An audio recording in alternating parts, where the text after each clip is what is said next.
Olá! Hoje a gente vai mergulhar em um documento de saúde pública que, de verdade, pode mudar vidas. É a nova versão do Guia de Florianópolis para o HTLV. Sabe, esse é um vírus que pouca gente conhece, mas que tem um impacto gigante, principalmente na transmissão de mãe para filho. O foco aqui é total na prevenção. Então bora entender direitinho o que mudou e por que cada uma dessas atualizações é tão importante? Para começar, essa pergunta. É bem provável que muita gente nunca tenha ouvido falar do HTLV, né? E é exatamente por isso que essa nossa conversa é tão necessária. Ele é tipo um inimigo silencioso que age nas sombras e que merece toda a nossa atenção. E só para a gente ter uma ideia do tamanho do problema, dá uma olhada nesse número. A estimativa é que até 2,5 milhões de pessoas estejam infectadas no Brasil. Pois é muita gente. O que só mostra o quanto as estratégias de prevenção e diagnóstico são urgentes. Então, esse aqui é o nosso roteiro de hoje, tá?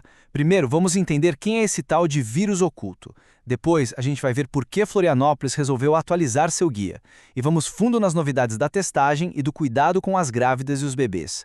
A gente vê como isso funciona na prática e, para fechar, vamos falar do mais importante: como prevenir para proteger. Vamos nessa? Bom, começando pelo básico. Para a gente entender de verdade por que as mudanças nesse guia são um marco, primeiro a gente precisa conhecer o protagonista dessa história toda, o HTLV, o tal do vírus oculto. O HTLV, então, foi o primeiro retrovírus humano descoberto com potencial para causar câncer. Ele ataca justamente as nossas células de defesa, os linfócitos T. Mas o ponto que realmente chama atenção aqui e que explica esse apelido de vírus oculto é que algo entre 90% e 95% das pessoas que têm o vírus nunca vão apresentar sintoma nenhum. Elas vivem uma vida inteira com o vírus sem nem desconfiar. E como é que ele passa de uma pessoa para outra? Basicamente por 3 caminhos: relação sexual, via sanguínea e a transmissão vertical, que é da mãe para o filho.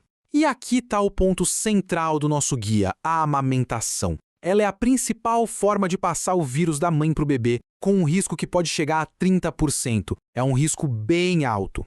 E é justamente para lidar com esse risco que a Secretaria de Saúde de Florianópolis foi lá e atualizou o seu guia. Foi uma ação super proativa, sabe? Baseada em novas evidências, novas diretrizes, tudo pensando em proteger a saúde das próximas gerações.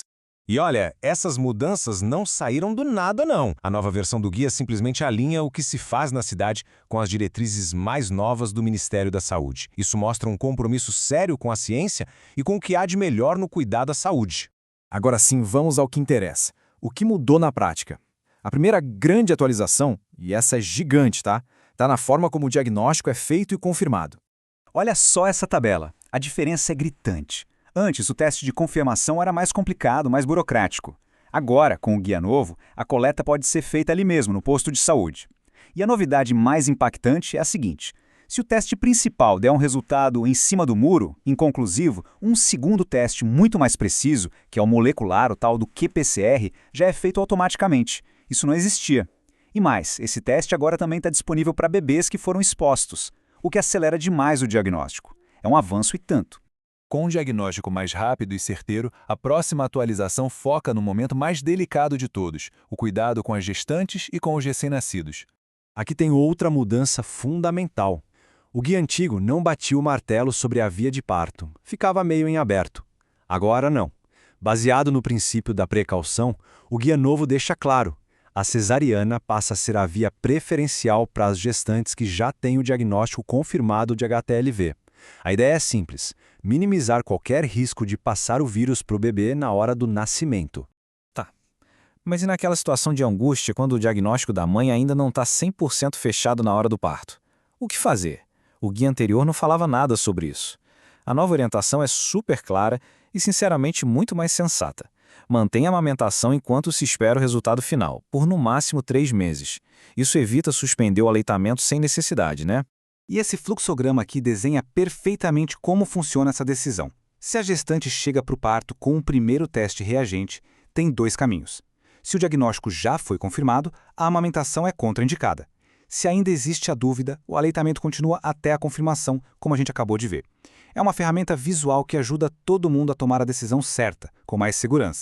E o cuidado não acaba no parto, claro. Outra melhoria enorme é o acompanhamento da criança que foi exposta ao vírus. Enquanto a versão antiga não detalhava muito bem como fazer isso, o guia novo estabelece um calendário certinho de consultas, com cuidado compartilhado entre o médico de família e o pediatra, em idades-chave. É um cuidado muito mais próximo, muito mais estruturado. Mas olha, as atualizações não são só sobre exames e protocolos técnicos, não. Elas também reforçam uma abordagem muito mais humana no cuidado, uma abordagem focada na decisão compartilhada entre o profissional de saúde e a paciente. E esse, para mim, é o ponto central. O guia reforça que a decisão de fazer ou não o teste de HTLV durante o pré-natal não é uma imposição. Tem que ser uma escolha da gestante, uma escolha baseada em informação de qualidade e numa conversa bem aberta e honesta com o profissional de saúde. E para ajudar nessa conversa, o guia até propõe umas perguntas para guiar o papo. E talvez a mais poderosa de todas seja essa aqui: o que eu ganho sabendo do diagnóstico agora? E a resposta é muito clara. Saber o diagnóstico permite, primeiro de tudo, tomar atitudes para impedir que o bebê pegue o vírus, como a cesariana e a suspensão da amamentação. Permite também proteger a parceria sexual, evita a doação de sangue contaminado e, caso alguma doença ligada ao vírus apareça lá na frente, o diagnóstico e tratamento podem ser muito mais rápidos. Bom, estamos chegando no final da nossa análise. Então vamos juntar todas as peças. A mensagem central do guia, se a gente pudesse resumir em uma frase, é que prevenir é sempre a melhor forma de proteger. Então, o que a gente viu foi quase uma corrente de proteção, né? Começa com o teste no pré-natal, passa por decisões bem pensadas no parto e na alimentação do bebê e continua no cuidado do dia a dia, com o uso de preservativos. Cada elo dessa corrente é absolutamente fundamental. No fim das contas, esse guia atualizado de Florianópolis nos deixa com uma reflexão importante. A informação, quando a gente usa bem, é a ferramenta mais poderosa que existe na saúde pública. A pergunta que fica no ar é: será que a gente está realmente usando todo o potencial dessa ferramenta para proteger as próximas gerações? Não só do HTLV, mas de outras ameaças silenciosas? Fica aí a reflexão. É isso por hoje, até a próxima!